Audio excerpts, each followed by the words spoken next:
Hey guys, Heather here on Hump Days with Heather on the Talking Pools podcast. I hope you are having an amazing day. Hi.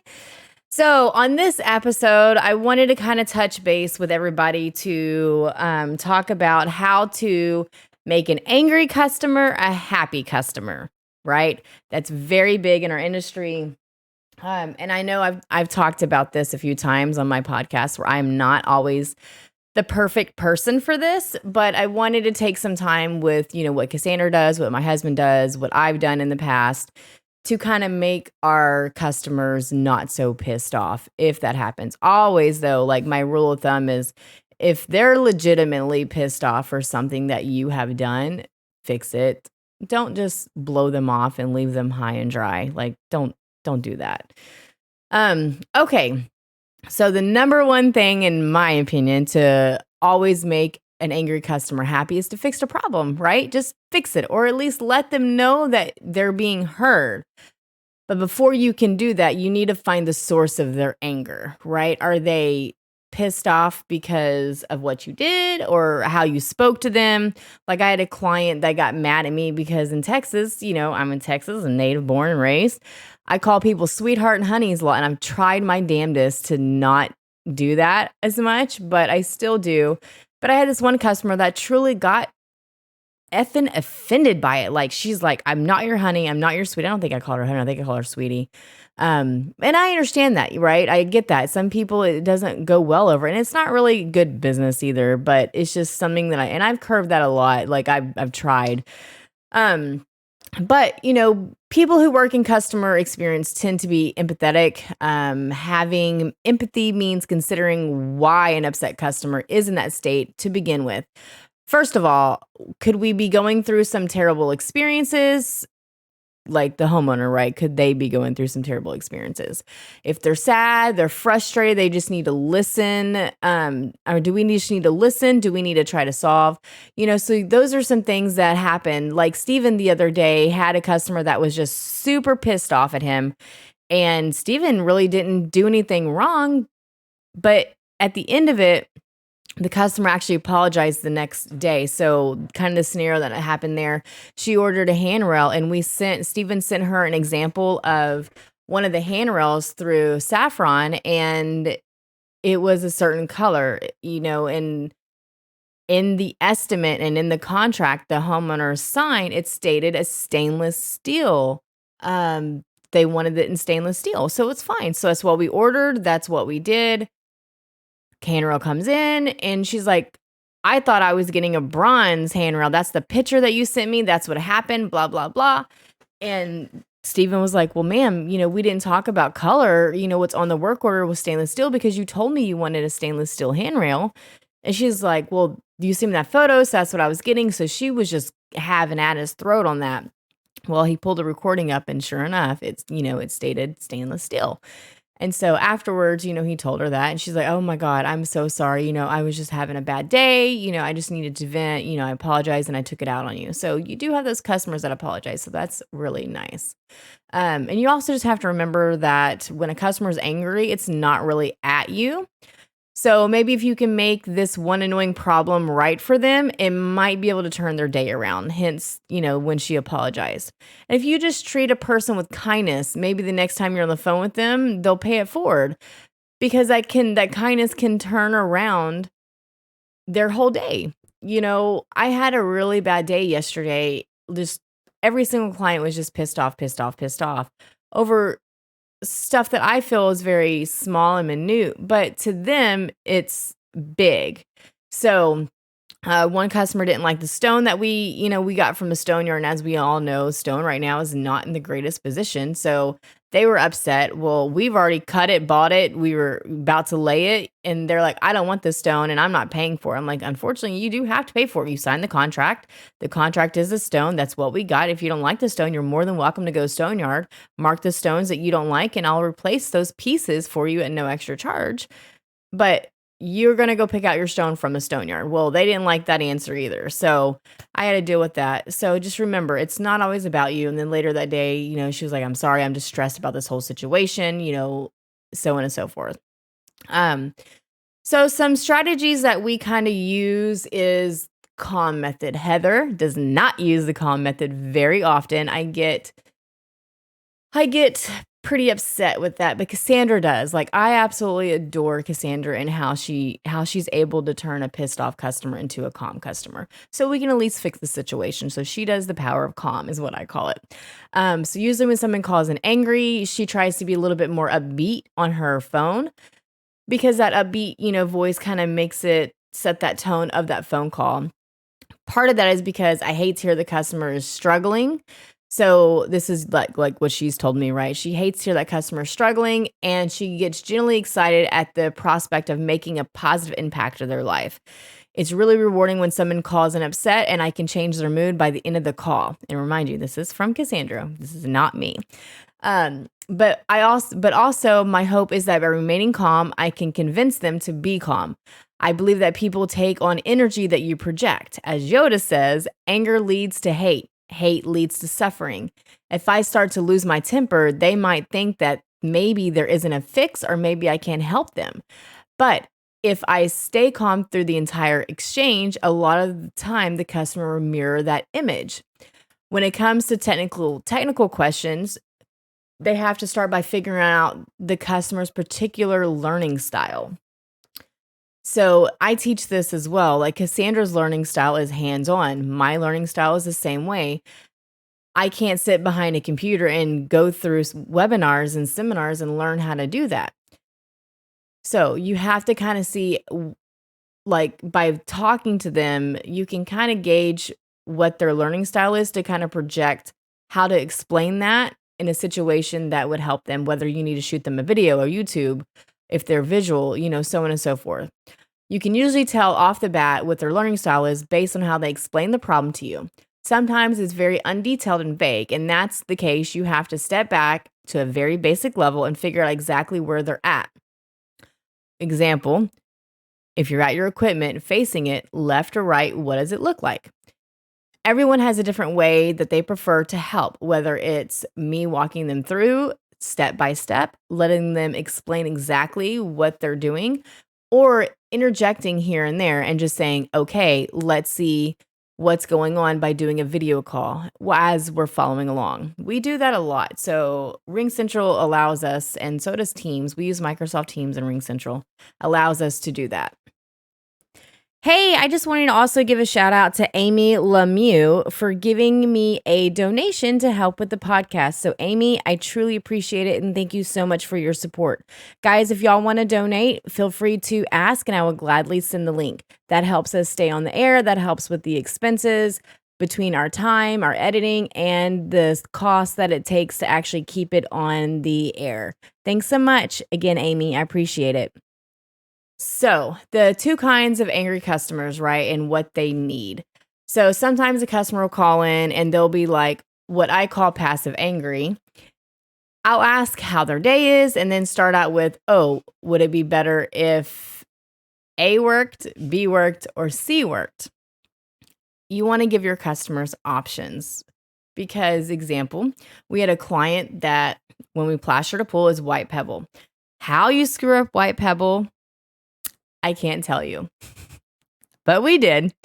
I knew exactly how it happened. But it's just very, very, very rare. Knock on wood, that's the only one that we've ever screwed up, right? So when we did the acid wash, this was a bowl drop pool, right? So it went from 3.5 or 4 foot and it dropped down to 7 to 8 foot.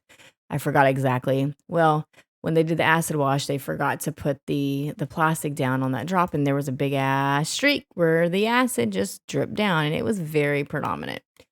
So again, this is where give the customer options on how we can fix it. And I gave my client options. I said, option 1, we can drain it and try to even that out a bit, because I didn't really see it until the pool was already full, and by that time it's too late, right? So option 1, we can drain it and try to acid wash that out a little bit on that spot to blend it. Option 2, I can cut that section out and plaster patch it, and it's white pebble, so it's going to match. Option 3, I can just reshoot the entire damn pool, because we screwed up. I'm going to stand behind my work. the customer was still pissed off. I'm not walking away. We made a mistake. Mistakes happen. I'm giving you options to fix it. So sometimes just giving them options 1, 2, and 3 lets them know that the reassurance is there. So usually with something that we deal with being friendly or an icebreaker, like, well, I understand that's not great, but let me get on top of that. And just letting them know that we genuinely care and that I'm not there to get them off the phone. Because again, customers don't want to feel like they're rushed when they're already upset. Of course, they also need to know that you're going to do your best to get the items fixed for them.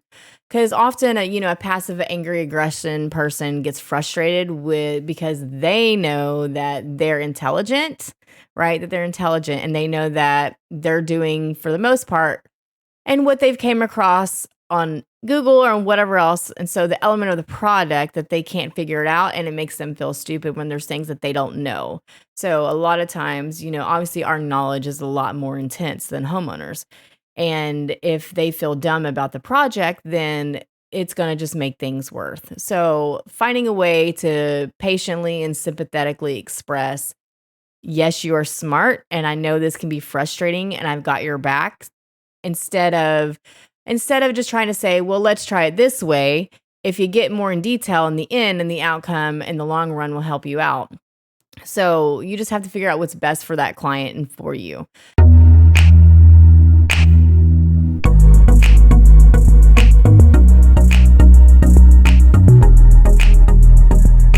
Are you a business whose market is swimming pool service professionals? Place your ad here. Send an email to talkingpools@gmail.com to find out how.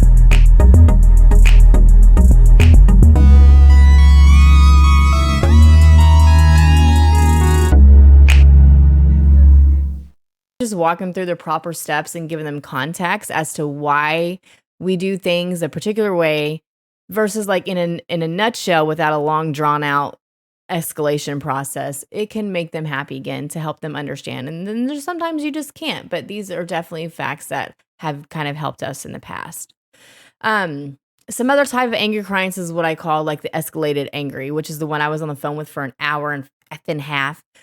Because that was me. I set that tone for that conversation. I was already pissed. So they're the ones that are most likely to scream when something's broken. And I get it, because their livelihood is this pool, so to say.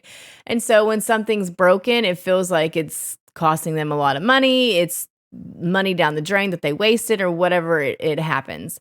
So if something breaks, it's not okay that we let them have, if something breaks, it's not okay that we have to let them know that we know it's not okay and that we're going to fix it as soon as possible, because it makes a huge difference. So if they're calling in about a critical time-sensitive issue, like some of those escalated angry customers do, they'll want to hang up the phone with you until it's fixed, or they don't want to hang up the phone with you until it's fixed. And I just have to remind them that, hey, I've got one hand on my phone and one hand on the keyboard.